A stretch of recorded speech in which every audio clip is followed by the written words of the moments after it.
Hello, hello! Alors aujourd'hui, on va parler de leadership et d'hypersensibilité.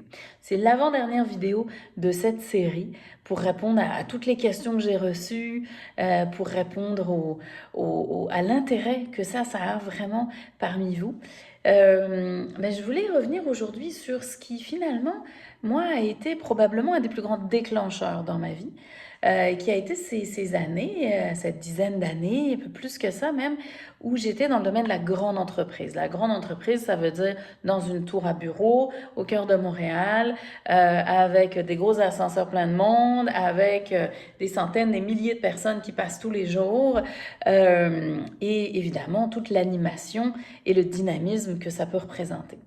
Et à cette époque-là, mon hypersensibilité, je pense pas que je pouvais dire que je la comprenais. Je pense que je savais même pas qu'elle existait.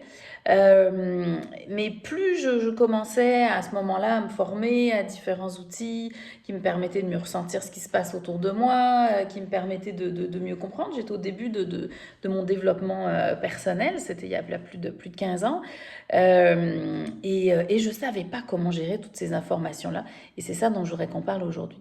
Fait que demandez-vous un peu, au niveau de votre travail, à quoi ça peut vous servir d'être hypersensible? C'est quoi les avantages et les inconvénients? Souvent, en tout cas, c'est ce que moi j'ai ressenti en premier, c'était une très grande connexion aux autres. Mais cette grande connexion aux autres-là, elle n'a pas que des avantages. Elle a qu'effectivement, on peut développer vraiment une capacité d'empathie et presque de télépathie. À force, quand on écoute vraiment très très bien l'autre, on finit par être capable un peu de deviner ce qu'il pense, ce qu'il vit. Cette capacité-là, elle est vraiment le fun dans l'univers professionnel. Elle est une fun quand on est en équipe ou qu'on a des employés parce que ça donne une capacité vraiment à prévoir les choses, à savoir qu'elles s'en viennent, à comprendre que les gens avec lesquels on travaille, ils vivent des choses qui sont pas forcément simples et qui pourraient avoir besoin d'aide par rapport à ce qu'ils vivent. D'accord? Donc ça, c'est vraiment intéressant de pouvoir mettre des mots dessus, le ressentir. Mais en contrepartie, ce côté éponge émotionnelle fait qu'on peut, et ça arrive chez beaucoup de mes leaders, peut-être plus les leaders femmes, mais ça arrive chez beaucoup des leaders qui travaillent avec moi. Au départ, ils commencent à travailler avec moi, ils disent, mais le soir, je rentre, je suis épuisée. Mais j'ai pas de raison d'être épuisée en tant que telle. Ma journée a été remplie, mais je sais pas pourquoi je suis aussi fatiguée. Mais pourquoi? Parce qu'on rentre avec, comme si on avait absorbé tous les soucis, le stress, les questionnements, les non-dits des gens autour de nous. Et ça, c'est extrêmement fatigant. Donc c'est un peu le double tranchant de cette réalité-là de l'hypersensible dans le monde du travail qui va être au courant d'énormément de choses, mais qui va absorber ces choses-là. Être au courant d'énormément de choses, c'est aussi une forme de surcharge mentale. Et pour ceux qui ont en plus de ça une hypersensibilité intellectuelle, et là je vous renvoie aux vidéos d'avant pour voir le détail de ce que c'est cette hypersensibilité-là, mais ceux qui l'ont vont en plus, elle arrive rarement seule, ceux qui l'ont, ils vont, tous leurs autres sens vont activer cette hypermentalisation qui n'est pas forcément utile parce qu'elle éloigne du présent, elle amène dans la projection et on est moins conscient de soi, ce qui est vraiment, on n'est vraiment plus dans notre leadership intérieur à ce moment-là. L'hypersensibilité, un autre de ses grands avantages à double tranchant, c'est qu'elle mène à beaucoup d'authenticité. De l'authenticité, pourquoi? Parce que on ressent les choses très fort et donc on a besoin de vérité autour de nous. On a besoin que les gens soient vrais parce que sinon ça devient fatigant, épuisant d'essayer de tout comprendre, adapter, voir au travers. Donc c'est beaucoup plus relaxant d'être aligné et c'est difficile pour un hypersensible de ne pas être authentique parce que souvent on lit sur notre visage parce que tellement on a de formations à traiter et on ne peut pas en plus être occupé à cacher ce qu'on vit. Donc les gens qui nous regardent vraiment, ils vont voir qu'on vit des choses.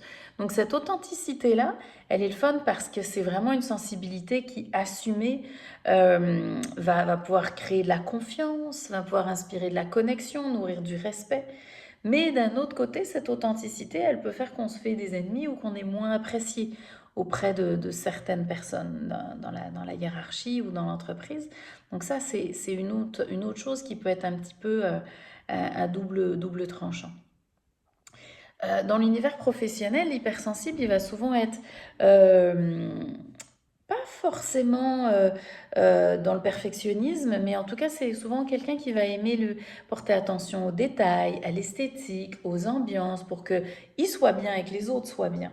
Ça, c'est un élément qui est intéressant parce qu'il nourrit justement le fait d'avoir des vraies conversations authentiques et vraiment nourrissantes.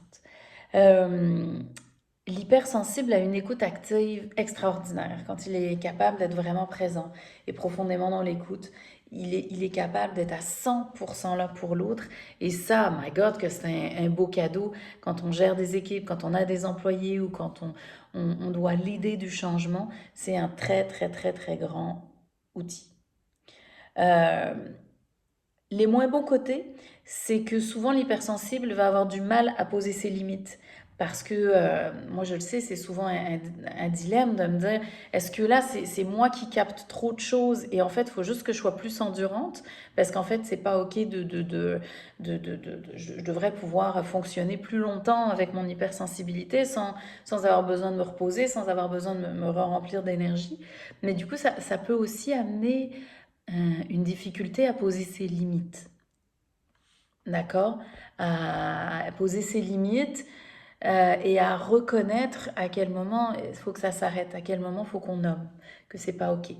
La gestion du stress, c'est aussi quelque chose de challengeant pour quelqu'un d'hypersensible, donc c'est important d'y faire attention.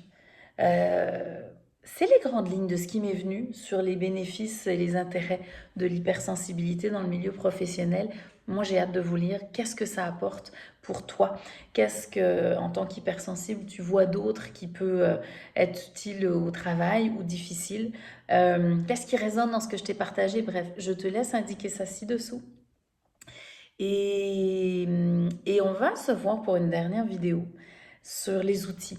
Qu'est-ce qu'on peut mettre en place par rapport à l'hypersensibilité? Et pour ça, j'ai le goût de vous donner rendez-vous en live. Fait que je vous proposerai que peut-être mercredi de la semaine prochaine, on puisse se retrouver à midi. Et midi au Québec et 18h en France pour pouvoir s'en parler. Voilà. Alors, je vous fais une petite invitation pour ça et je te laisse me revenir en me disant qu'est-ce qui t'a parlé dans cette vidéo-là. À très bientôt.